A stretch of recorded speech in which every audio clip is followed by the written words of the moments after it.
নিজেদের রাজাকার বলতে তাদের লজ্জা হয় না। হ্যাঁ, আমাদের গেরিলা যুদ্ধ হয়েছে।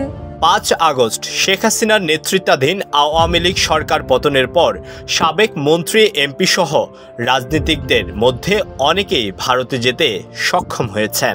দেশটির পশ্চিমবঙ্গের রাজধানী কলকাতা সহ বিভিন্ন এলাকায় এখন আওয়ামী লীগের নেতাকর্মীদের অভয়ারণ্য। তারা নিজেদের মধ্যে মোবাইলে যোগাযোগ করে সংগঠিত হচ্ছেন।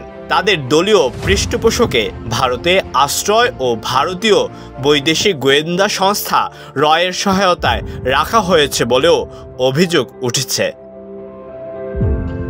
জানা গেছে, ঢাকার কুখ্যাত সাবেক যুবলীগ নেতা ইসমাইল হোসেন চৌধুরী সম্রাট এবং ভোলার সাবেক আওয়ামী লীগের এমপি নুরুন নবী চৌধুরী শাওন এই দলের নেতৃত্ব দিচ্ছেন।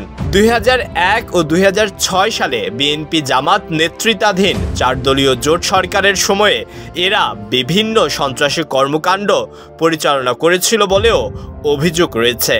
বর্তমানে আবার হত্যাকাণ্ড ও সহিংসতার মাধ্যমে বাংলাদেশকে অস্থির করার পরিকল্পনা করছে বলে দাবি করছে একটি সূত্র।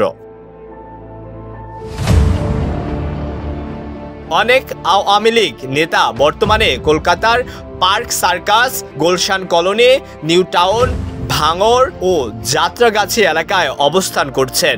কিছু নেতা ওই অঞ্চলের সম্পত্তি কিনেছেন বলেও অভিযোগ উঠেছে।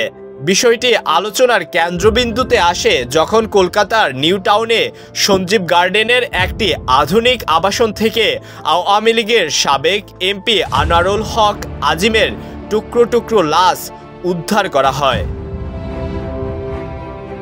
সঞ্জীব গার্ডেন একটি বিলাসবহুল আবাসন এলাকা, যেখানে একাধিক সুইমিং পুল ও উন্নত নিরাপত্তা ব্যবস্থা রয়েছে। সেখানকার নিরাপত্তা রক্ষীরা জানিয়েছে, অনেক বাংলাদেশি সেখানে আসেন এবং কেউ কেউ ফ্ল্যাট ভাড়া নিয়ে থাকেন।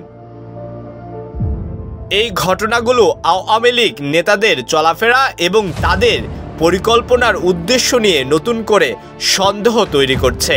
বাংলাদেশকে অস্থিতিশীল করতে নতুন কোনো পরিকল্পনায় যুক্ত কিনা তা নিয়ে বিস্তারিত তদন্তের দাবি তুলছে সাধারণ মানুষ।